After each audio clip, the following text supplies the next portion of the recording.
tarde. No entraba más. Estábamos esperando igual. Yo les decía que ¿cómo se llama?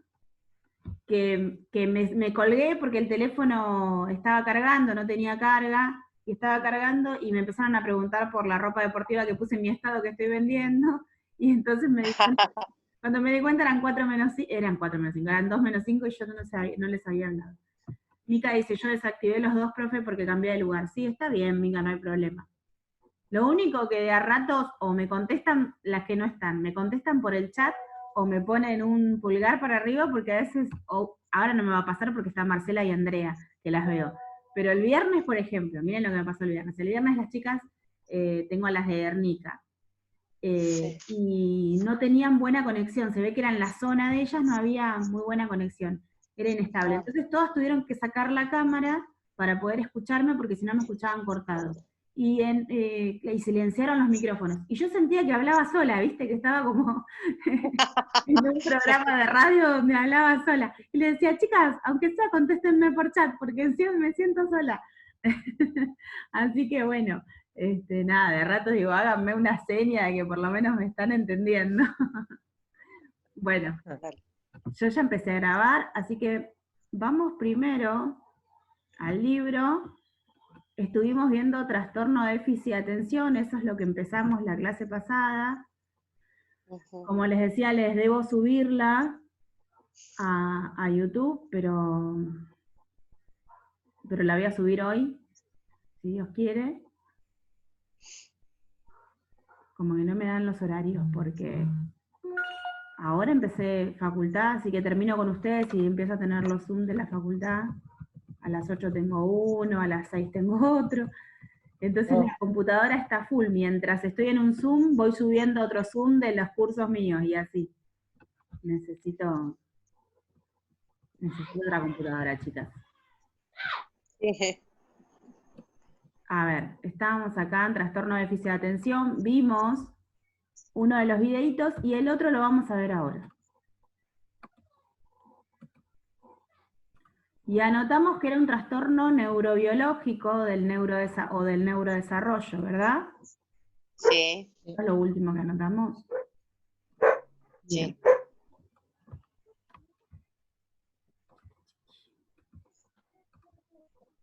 Y está acá, en esta parte, esto de trastorno de déficit de atención, dice síndrome de Asperger, porque muchas veces este trastorno de déficit de atención, con hiperactividad o sin ella, lo que le va a traer al niño, más que nada al sujeto, son trastornos del aprendizaje. Porque el déficit de atención da lugar a los trastornos del aprendizaje, por eso los vemos pegados. Pero no es un trastorno del aprendizaje en sí, puede tener una comorbilidad. Comorbilidad se le dice cuando hay una patología pegada a otra.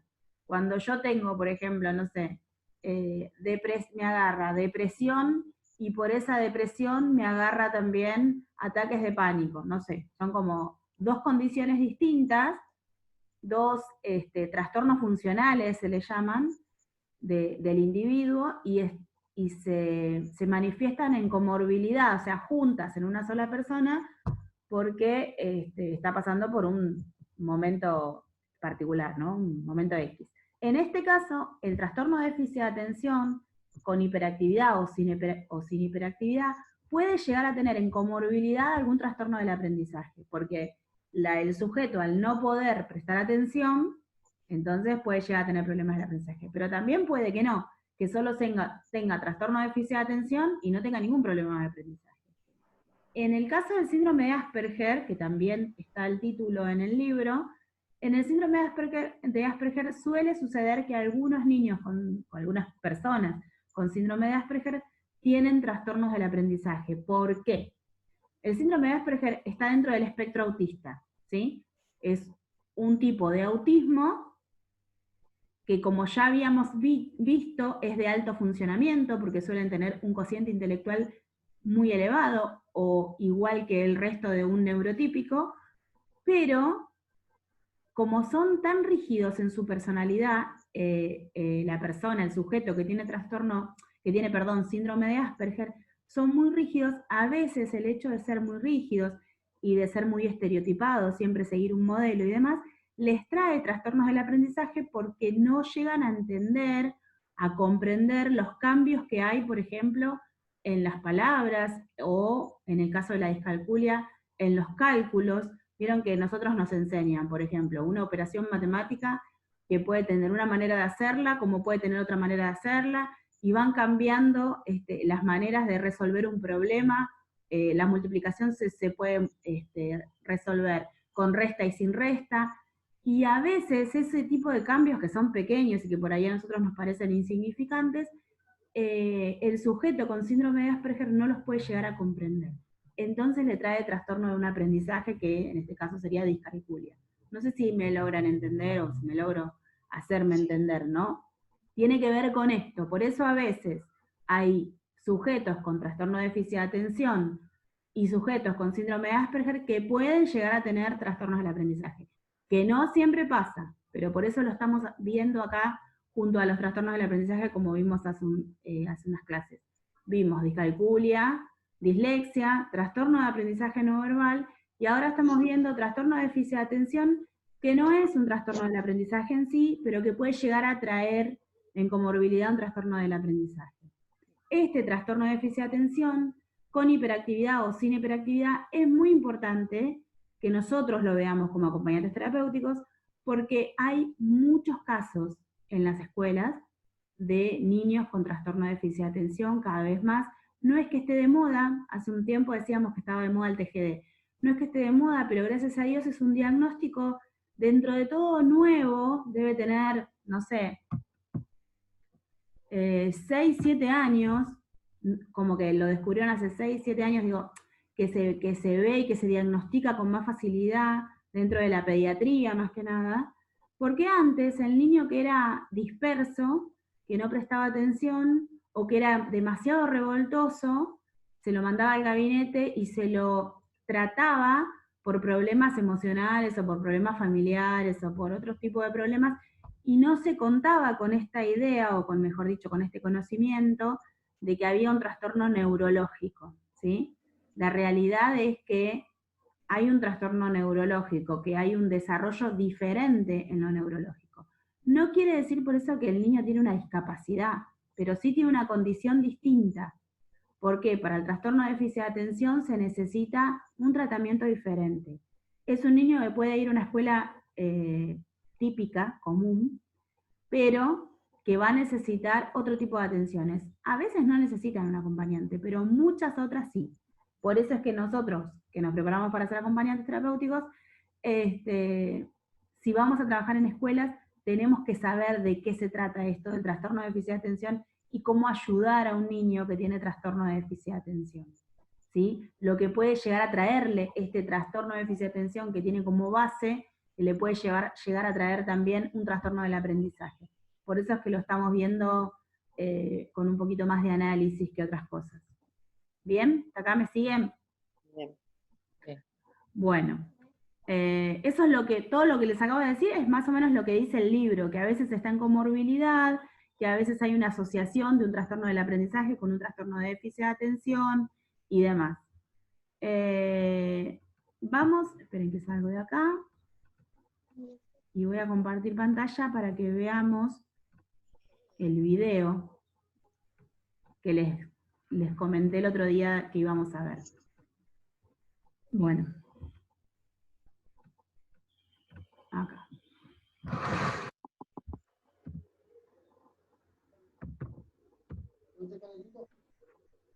Está en YouTube, así que también lo pueden buscar ustedes. Yo lo busco así, como TDAH cerebro.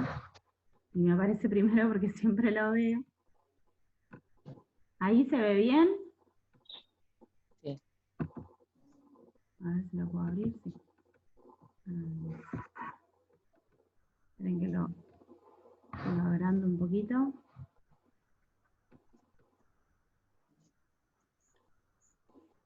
Ahí está bien. Ahí se ve, ¿no? Voy a subir un poquito el volumen.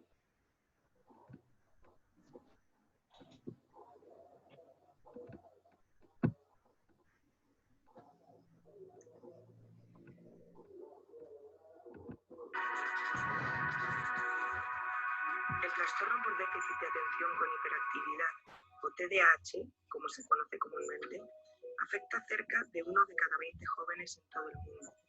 Puede tener un gran impacto en la vida cotidiana, en la escuela y con amigos. Los síntomas de desatención, impulsividad e hiperactividad pueden reducir la capacidad de una persona de controlar sus acciones y concentrarse sin distraerse. Algunas personas han expresado su escepticismo con respecto al trastorno, pero las imágenes cerebrales han mostrado que los síntomas de TDAH están asociados con una serie de anomalías en el desarrollo y funcionamiento de algunas zonas del cerebro. Veamos primero la corteza cerebral, la capa superficial del cerebro. Durante el desarrollo normal, la corteza, que juega un papel clave en la memoria, atención, pensamiento y lenguaje, aumenta gradualmente en grosor antes de alcanzar un máximo durante la adolescencia.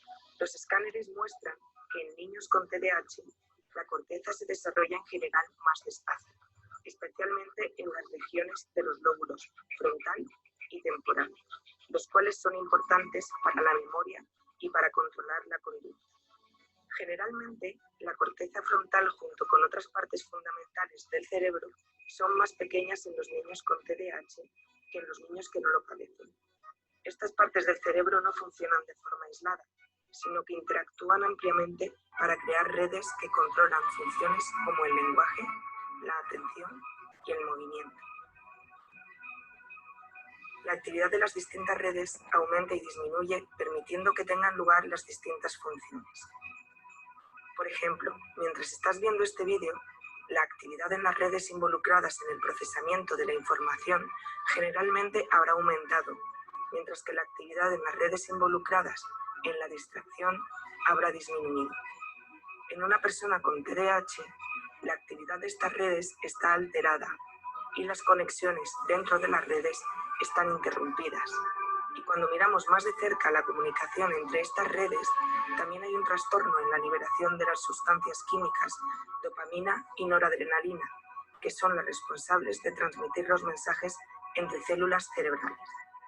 En términos generales, cuando los niños con TDAH llevan a cabo tareas específicas, algunas redes no están encendidas lo suficiente, mientras que otras permanecen encendidas demasiado tiempo.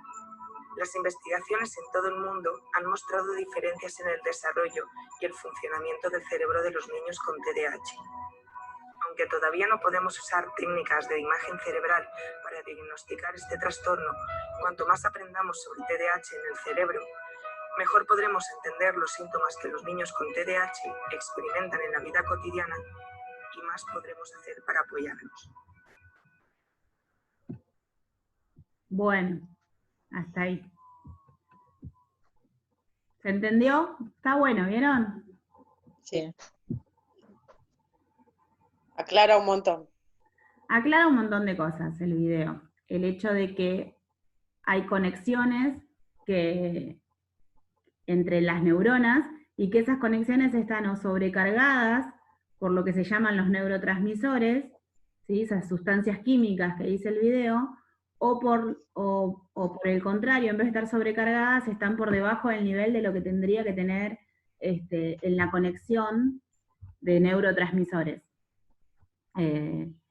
Y entonces es lo que sucede en esos niños, dice acá, en los sujetos que tienen trastorno de déficit de atención. No es que es voluntaria la distracción, que es algo que antes, hace años no se sabía. Cuando yo era chica, el chico revoltoso era revoltoso porque tenía problemas, y el chico que era distraído porque tenía problemas familiares o lo que fuese, o porque era caprichoso, o porque era un consentido, pero no se hablaba de esto, de un desarrollo neuronal diferente. Y eso es lo importante de la ciencia, que ha avanzado y nos puede traer un diagnóstico que puede ayudar a la persona que lo padece, ¿no? Porque entonces, como veíamos en el video de la clase pasada, Pablito, ¿se acuerdan? Que lo iba contando la hermana, la familia lo va ayudando a poder organizarse. Aquello que no hace el cerebro, de poder organizar las tareas, por ejemplo, de organizarse, de recordar, de seguir una rutina, de no dejar cosas sin hacer, de esto de empezar a hacer algo y dejarlo por la mitad y volver a hacer otra cosa. Estos niños con trastorno de déficit de atención suelen manifestarse de esta manera. Comienzan un juego, aunque sea un juego con un rompecabezas, no sé si me ocurre, y no lo terminan, que agarraron otra cosa para jugar y están jugando otra cosa y juegan a otra y otra cosa. Y eso es por lo que les sucede en el cerebro, no es algo que es voluntario, es porque el chico es así, ¿no? Lo mismo le pasa en lo académico, con las tareas. Están haciendo algo en clase y no terminan de hacerlo porque se distraen con otra. A veces son niños, la mayoría son más revoltosos, porque la edad hace que estén como sobrecargados todo el tiempo, ¿no? Entonces se paran y molestan al otro, y van y vienen, nunca terminan nada. Y quizás no tienen ningún problema de aprendizaje. En realidad lo que no pueden es mantener la atención sostenida. La atención es una función cognitiva que tenemos todos los seres humanos y que vamos desarrollando, tanto funciones ejecutivas como cognitivas.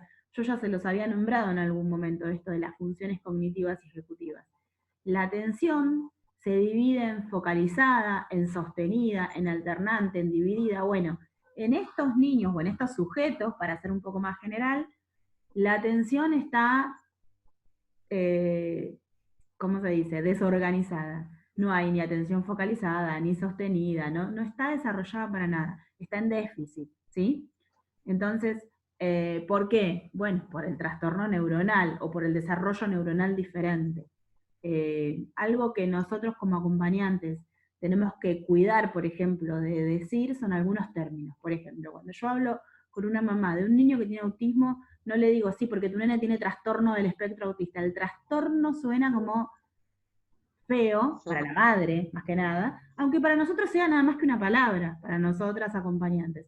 Entonces, cuando hablo con una mamá que tiene un hijo con trastorno de déficit de atención, a mí me pasa con la cuñada de mis hijas. Bueno, es una larga historia. Mis hijas tienen 2 hermanos mayores y uno de los hermanos está casado. Y uno de los hijos de la chica esta tienen trastorno de déficit de atención. Pero cuando hablo con ella, o cuando me enteré, mejor dicho, que fue en un cumpleaños, ella me dice, no, porque Ian tiene déficit de atención. No me dijo tiene trastorno, ¿no? Ya ahí vos ves la negación en la madre. O sea, no sé si negación, pero el hecho de no decir algunas palabras.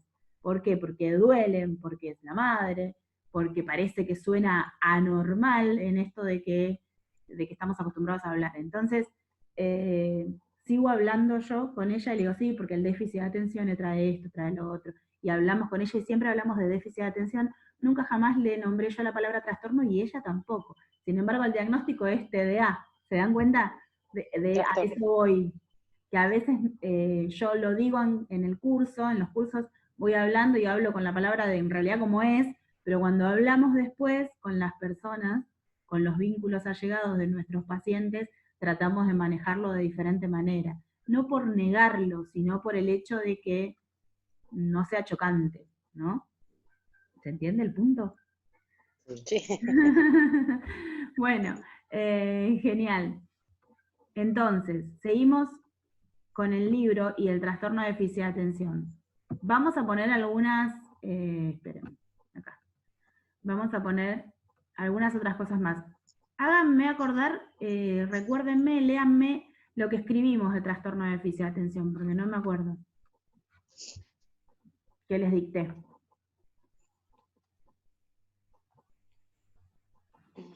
Y es cortito. Sí. Lo primero es, yo por lo que anoté acá, dice trastornos por déficit de atención, dice como ser una... espera que no... Tengo los ojos y no sé qué. Es un trastorno neurobiológico y del neurodesarrollo, es frecuente a una edad pediátrica, es una afección crónica que afecta a muchos niños y a menudo continúa en una edad adulta. Incluye la facultad de mantener la atención, hiperactividad y comportamiento impulsivo. Hasta ahí. Bien. Bueno, lo único que le falta, igual está todo. Lo único que le falta agregar a eso es que pongan punto seguido a eso que copiaron, que yo les dicté, y pongan el TDA-H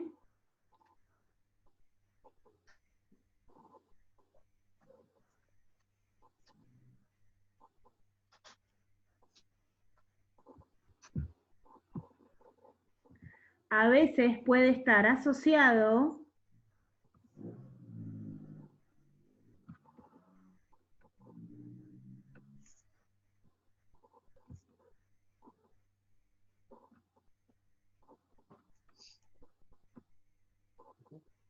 y entre paréntesis pongan comorbilidad, con B larga se escribe comorbilidad,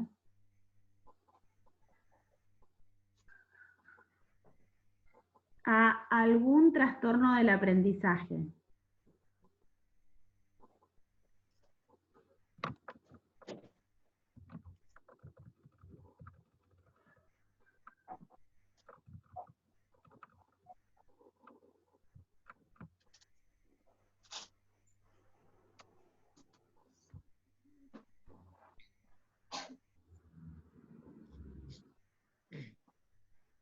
Punto seguido.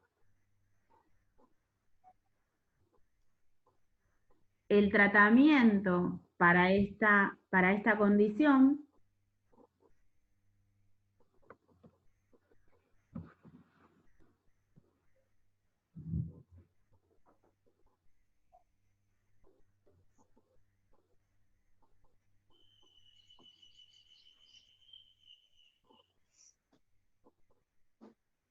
es un seguimiento individual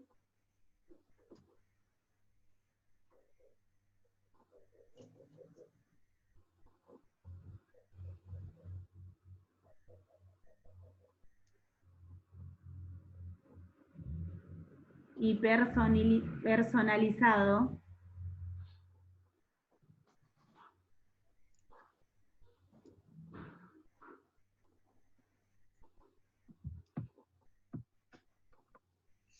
según las necesidades de cada caso.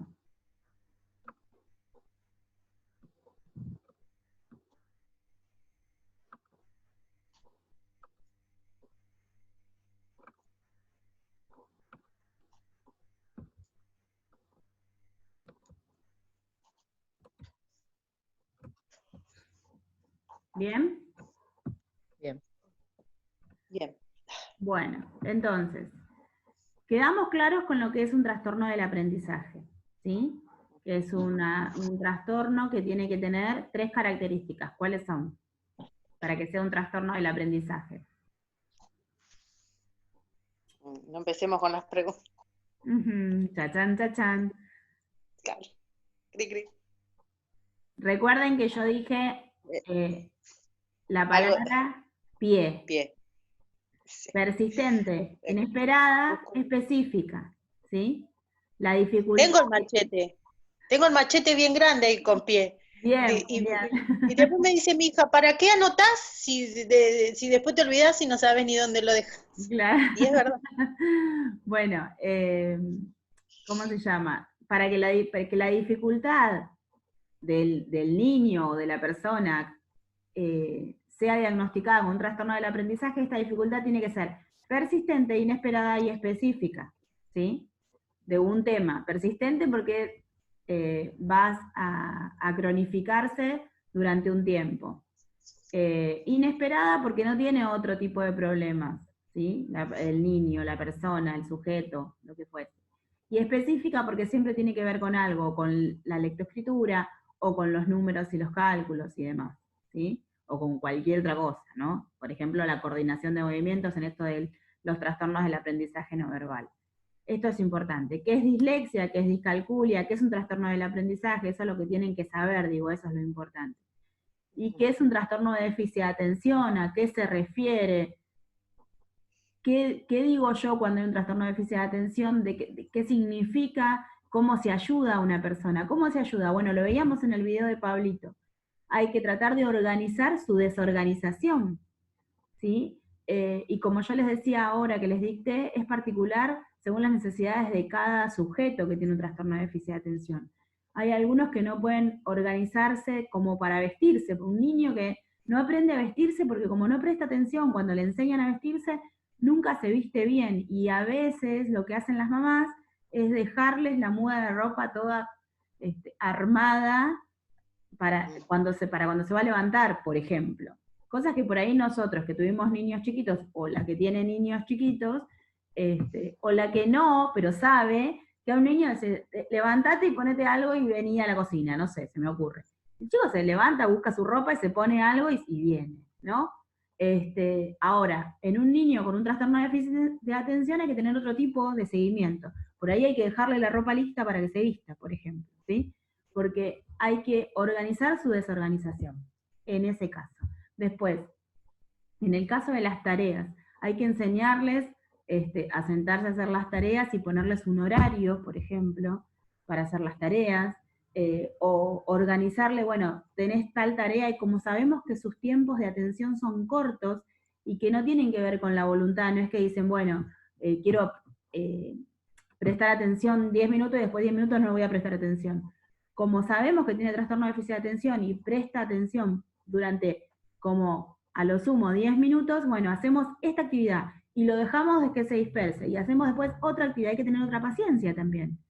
Cuando trabajamos los acompañantes terapéuticos en una escuela con un niño con trastorno de déficit de atención, para eso trabajamos, para ayudarlo a que cada vez, digamos, los tiempos de atención sean más largos, pero sabemos que de por sí son cortos en ellos, entonces primero lo vamos acompañando y después vamos tratando de ir cambiándoselos de a poco. Es un trabajo de seguimiento personalizado.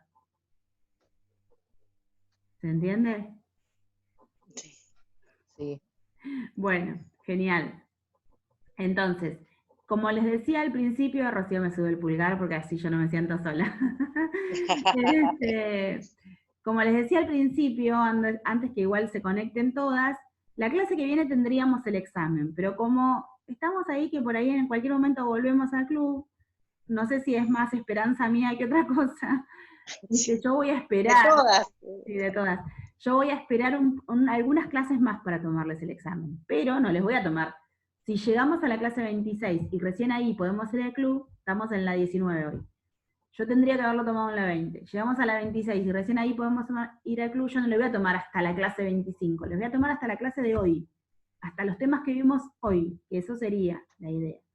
Igualmente la clase que viene es importante en todas. Dijo que 2 veces tiene que tocar una chica del... Ahí. Conectó. Me estoy escuchando. Sabri, ¿me escuchás?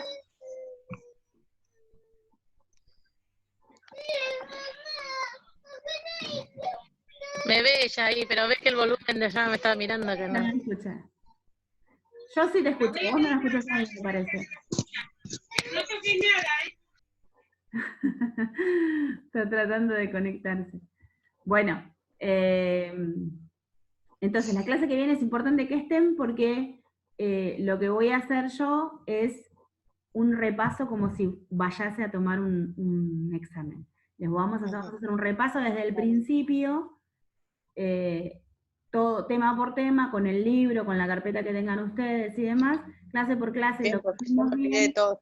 Claro, y hacemos un repaso. Igualmente, supongamos que en la clase que viene hacemos todo el repaso. Y en la clase 26 nos dicen podemos ir al club. Bueno, antes de tomarles el examen, no decir, el martes que viene vamos al club y yo les tomo examen. No, voy ahí, nos vamos a conocer, vamos a hacer otra vez otro repasito y les tomo el examen. Les voy a dar tiempo, no es que yo las voy a tirar a que ustedes se enloquezcan, porque ya me quedé con poquitas mesas, ya somos poquitas, con poquitas personas, no me quiero quedar sola dando clases. Entonces no las voy a asustar. Ustedes tienen esa arma para decir, mirá que dejo, abandono, te abandono y te dejo sola. Yo sigo hasta el final, así me saco un 0, sigo hasta el final. Porque está bien, esa es la actitud que tienen que tener. Yo también. Me lo propuse, viste, y acá me desafían todo el tiempo. Ah, hiciste tu tarea hoy, viste, es como que son malos, viste, se dieron vuelta. ¿Hiciste la tarea? ¿Estudiaste para mañana? Ayer me volvieron loca. Hasta sirvieron la mesa, lavaron los platos y todo. Anda a estudiar, que mañana tenés clase. Ah, genial, bueno, por lo menos te ayudan. Entonces, buenísimo, claro, entonces no me van a ver bajar los brazos. No, olvídate, hay que terminar. Como sea, o sea, hablamos así con Andrea, antes de que todos se conecten, que teníamos la idea de que nos íbamos a volver, porque en los clubes ya hay gente que está entrenando, pero con esto de, por ejemplo, que pasó en Boca, que todo el mundo se pusieron a entrenar y todos se contagiaron juntos, al final no sabemos qué va a pasar, porque lo que le pasa en un lugar después repercute en todos los demás. Si al club no le dan permiso, ellos por más convenio que tengan con nosotros no nos van a dar lugar porque van a temer a que le hagan una denuncia o algo. Nosotros tenemos, en Claypole justamente hay un aula que es grande, que podrían estar separadas porque ustedes son poquitas y demás, pero tampoco sabemos, eso tiene que ver el club, a ver si tienen el lugar o el permiso para dejarnos ir a dar clases. Así que bueno, vamos a ir haciendo de a poco. Ahora me quedan 4 minutos y se va a cortar el Zoom, y como estoy grabando va a tardar un cachito en volver a conectarse, así que cualquier cosa que se desconecte, yo sigo hablando, no tengo problema, cualquier cosa que se desconecte por el grupo de WhatsApp les aviso cuando volvemos. Vamos a iniciar hoy trastorno de la conducta alimentaria, ese tema. Vamos a iniciar otra unidad, ¿sí? Y la semana que viene lo cortamos, hacemos un paréntesis y me aplaude Rocío. Y hacemos ¿cómo se llama? Un paréntesis y hacemos el repasito la semana que viene. Pero hoy seguimos. Así que cuando se corte, sepan que es porque se terminó el Zoom, pero volvemos, ¿sí? Vamos entonces al libro. Vamos a tratar este tema de trastorno de la conducta alimentaria. A ver. Adolescencia, dice acá. Página 86 lo tengo yo, para la que tiene el libro. Acompañamiento terapéutico en trastornos alimenticios. Muy bien.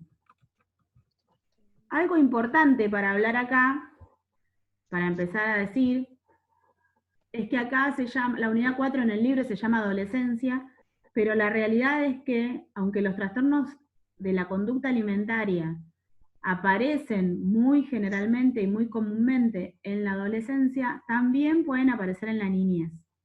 Así que vamos a trabajar sobre este tema y vamos a ver cómo es que se pueden llegar a iniciar en la niñez, cómo un niño puede tener un trastorno de la conducta alimentaria y cómo un adolescente puede tener un trastorno de la conducta alimentaria porque en la niñez su alimentación no fue bien organizada. ¿Sí? Algo que vemos siempre en estimulación temprana, en el curso que yo doy de estimulación, es cómo prevenir que un niño tenga trastorno de la conducta alimentaria en la adolescencia. ¿Sí? Se puede prevenir y sí, o sea, por lo menos hacer las cosas de buena manera, de una manera favorable, para que cuando llegue a la adolescencia no llegue a tener como el impulso a llegar a cometer esto del trastorno de la conducta alimentaria, estos actos que tienen que ver con los trastornos de la conducta alimentaria. Pero bueno, ya lo vamos a ver. ¿Qué es un trastorno de la conducta alimentaria o qué son los trastornos de la alimentación? Vamos a leer en principio lo que dice acá, hasta que se me corte porque me queda 1 minuto 40. Dice, un trastorno de la alimentación es una enfermedad que causa graves perturbaciones en su dieta diaria, tales como comer cantidades muy pequeñas o comer en exceso. Una persona que tiene un trastorno de la alimentación puede haber comenzado por comer pequeñas o grandes cantidades de comida, pero en algún momento el impulso de comer más o menos se disparó fuera de control. Angustia severa o preocupación por la forma o el peso del cuerpo también se pueden caracterizar como un trastorno de la alimentación. Los trastornos de la alimentación generalmente aparecen durante la adolescencia o adultez temprana, pero también se pueden dar durante la niñez o la adultez avanzada. ¿Sí? Bueno, eso es lo que yo les decía de los trastornos de la alimentación. No son puramente de la adolescencia, son más frecuentes, pero no son puramente. Así que vamos a ir viendo de esto de qué se trata. Y cómo intervenimos los acompañantes terapéuticos, o cómo podríamos intervenir. Los trastornos, sigue diciendo, los trastornos de la alimentación más comunes son la anorexia nerviosa, bulimia nerviosa y el trastorno por atracón. Los trastornos de la alimentación afectan tanto a los hombres como a las mujeres. Se desconoce cuántos adultos y niños padecen otros trastornos de la alimentación serios y significativos, como los trastornos de la alimentación no especificados, TANE, TANE incluye los trastornos de la alimentación que no cumplen los criterios para la anorexia o la bulimia nerviosa.